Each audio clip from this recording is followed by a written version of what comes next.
বক্তব্যের শুরুতে সবাইকে মোবারকবাদ যে আজকে আমরা ফিলিস্তিনের পক্ষে ইসরায়েলের বিপক্ষে একটু বক্তব্য দিতে, স্লোগান দিতে এবং রাজপথে দাঁড়িয়ে নিজেদের মনের ক্ষোভের, দুঃখের, বেদনার কথাগুলো একটু প্রকাশ করার সুযোগটা পেয়েছি।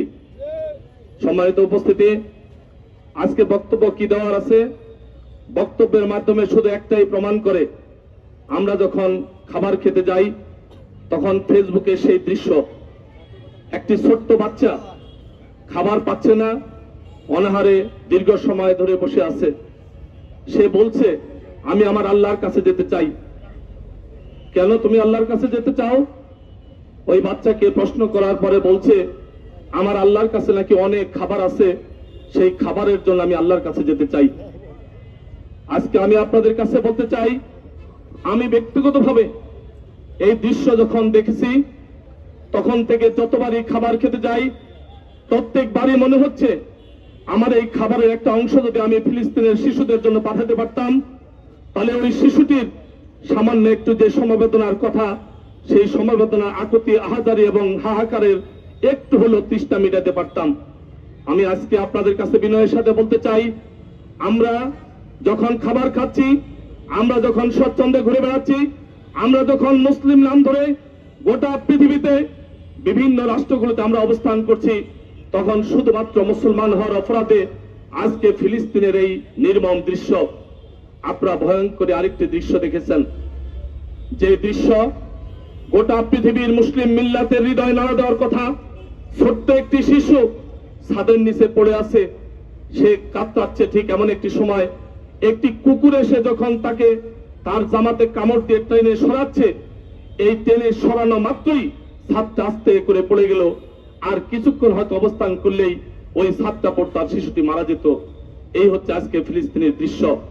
শুধু তাই নয়, সেই ফিলিস্তিনিরা সামান্য একটু খাবারের, এই খাবারের তৃষ্ণা মিটবে না, ক্ষুধা মিটবে না, এই কারণে খাবারের সাথে ঘাস জাতীয় খাবারগুলোকে পরিষ্কার করে আজকে মিশিয়ে তারা খাবার খাচ্ছে। আমি বলতে চাই, আমি যখন একজন মুসলিম, আমি মুসলিম হয়ে যখন ফিলিস্তিনের এই দৃশ্যটুকু দেখি, ওই দৃশ্য দেখার পরে আমার খাবার কিভাবে আমি খেতে পারি, আমার খাবার কিভাবে গলা দিয়ে যায়, আমার খাবার তৃপ্তির সাথে কিভাবে আমি খাই। আমরা গতদিনে ওই ফিলিস্তিনের জন্য বলছিলাম যে আমরা অর্থনৈতিকভাবে তাদেরকে সহায়তা করব। আমরা আশ্চর্য, এই বনপাড়া এলাকা থেকে যে পরিমাণ টাকা পয়সা আমাদের ফান্ডে জমা হয়েছে, ওই টাকা আমরা কেন্দ্রে পাঠিয়েছি, ওই টাকা পর্যায়ক্রমে সাংগঠনিক প্রক্রিয়ায় গোটা পৃথিবীর ইসলামী মুভমেন্ট, ইসলামী আন্দোলনের যারা রাহবার, তারা আজকে সেই টাকা ফিলিস্তিনে পাঠানোর জন্য সমস্ত প্রক্রিয়া করে আজকে ব্যবস্থা করেছে। আমরা তৃপ্তি, সেখানে সামান্য একটু টাকা দিতে পারছি, এটাই আজকে তৃপ্তি।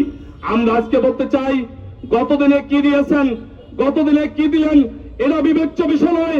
আজকে গাজাতে যেভাবে নির্মম ভাবে মুসলমানদেরকে নিচ্ছিন্ন করছে, যেভাবে বাড়িছাড়া করছে, আজকে গোটা পৃথিবীর জাগ্রত বিবেক কোথায় রয়েছে যে ইসরায়েল একটি সন্ত্রাসী উদ্বাস্তু রাষ্ট্র, ওই ইসরায়েলের ইহুদিরা গোটা পৃথিবী থেকে একতাবদ্ধ হয়ে আজকে ফিলিস্তিনিদের বিপক্ষে যুদ্ধ করছে। আজকের গোটা পৃথিবীর মুসলমানদের হৃদয় কেন নাড়া দিচ্ছে না ওই ফিলিস্তিনিদের পক্ষে? গোটা পৃথিবীর মুসলমান যুবকদেরকে একই কাতারে কাতারবদ্ধ হয়ে আগামী দিনের যুদ্ধের জন্য প্রস্তুতি নিতে হবে। খুব বেশি দেরি নয়, খুব বেশি দেরি নয়। যেদিন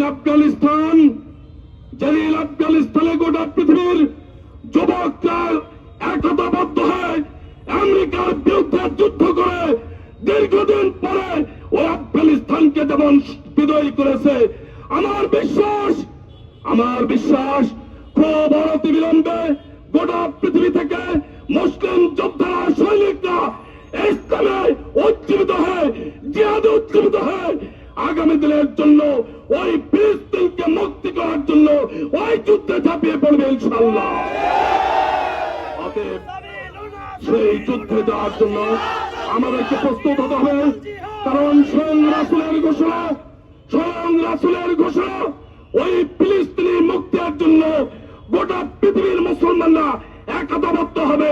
ইমাম মেহেদীর নেতৃত্বে গোটা পৃথিবীর নেতৃত্ব মুসলমানরা দিবে ইনশাআল্লাহ। সেই দিন সময়ের অপেক্ষা শুধুমাত্র। আজকে আমাদের এই স্লোগান, এই মিছিল, এই বক্তব্য তখনই সফল হবে। আমরা গতদিন বলেছি, আজও আপনাদেরকে বলতে চাই, সমস্ত ইসরায়েলি পণ্য বর্জন করার মাধ্যমে আমরা তাদের বিরুদ্ধে রুখে দাঁড়াবো।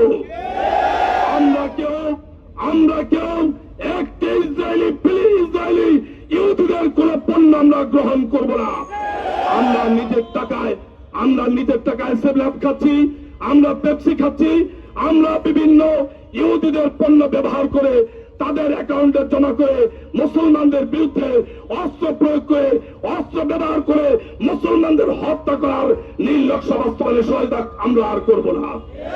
অতএব আগামী দিনে সমস্ত ইহুদি পণ্য বর্জন করে এবং ফিলিস্তিনের মুসলমানদের পক্ষে দাঁড়ানোর জন্য আর্থিকভাবে ইমামদের মাধ্যমে আমরা আমাদের যথার্থ জায়গায় পৌঁছে দেওয়ার জন্য উদারত আহ্বান জানিয়ে আগামী দিনে আবারও যখন এই ধরনের কোন কর্মসূচি আসবে, সেদিন কোন দলের বেলায় নয়, তৌহিদি জনতার বেলায় দল মত শ্রেণীভেদের সমস্ত মানুষকে আন্দোলন সংগ্রামে পতাকা ধরে আসার জন্য, রাজপথে আসার জন্য উদারত আহ্বান জানিয়ে আজকের মিছিলে সমবেত হওয়ার জন্য সবাইকে ধন্যবাদ এবং মোবারকবাদ জানিয়ে আজকের বক্তব্য এখানে শেষ করছি এবং সমাবেশ এখানে সমাপ্ত ঘোষণা করছি।